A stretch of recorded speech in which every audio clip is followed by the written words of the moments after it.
চলে এসেছি বন্ধুরা, আজকে একটি নতুন ভিডিও শেয়ার করতে তোমাদের সঙ্গে। টমেটো মাখার ভিডিও। তোমরা ফার্স্টে দেখতে পারলে টমেটো, তারপর হচ্ছে লবণ, চিনি, লেবু পাতা আর হচ্ছে মরিচ। এটাকে আমাদের এখানে টেপড়ে মরিচ বলে। তোমাদেরকে গাছটা দেখাচ্ছি, প্রচুর লম্বা হয়েছে, প্রায় 7 ফুটের মতন গাছটা লম্বা। আর তো লেবু পাতা দেখতে পারলে ওখান থেকে লেবু পাতা নিচে। এই দেখো, আমি অনেকটা জুম করে করছি, তো এই দেখো প্রচুর বড় গাছটা, প্রায় 7 ফুট হয়ে যাচ্ছে। প্রচুর লঙ্কা হয়েছে, প্রচুর। এই দেখো প্রচুর প্রচুর লঙ্কা আছে।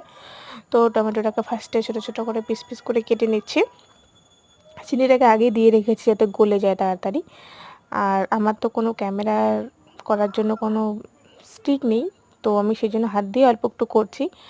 আমার এখন অনেকটা, মোটামুটি অনেকটাই সাবস্ক্রাইব বেড়ে গেছে। যদি 100টা সাবস্ক্রাইব হয়ে যায় তোমাদের ভালোবাসায়, তাহলে আমি একটা ক্যামেরা করার জন্য ক্যামেরা স্টিক কিনে নেব। তো দেখতে পাচ্ছ মা মশলা করেছিল লঙ্কা বাটা, সেখান থেকে একটু লঙ্কা বাটা নিয়ে নিলাম। আর যে তোমাদেরকে যে মরিচটা দেখালাম, এই মরিচটাকে আমাদের এখানে ট্যাপড়াই মরিচ বলে। তোমাদের ভাষায় কি মরিচ বলে আমাদেরকে একটু কমেন্ট করে জানাবে তো। তো এই যে টমেটোগুলো সব কিছু দিয়ে লেবু পাতা দিয়ে একদম সুন্দর করে চটকে চটকে মেখে নিচ্ছি। যত করে চটকানো হবে রসটা বের হবে, অত ভিতরে লবণ চিনি যাবে। তো এই যে খেয়ে নিলাম, ভীষণ টেস্টি হয়েছে। তোমরা এভাবে লেবু পাতা দিয়ে খাবে, ভীষণ ভালো লাগে।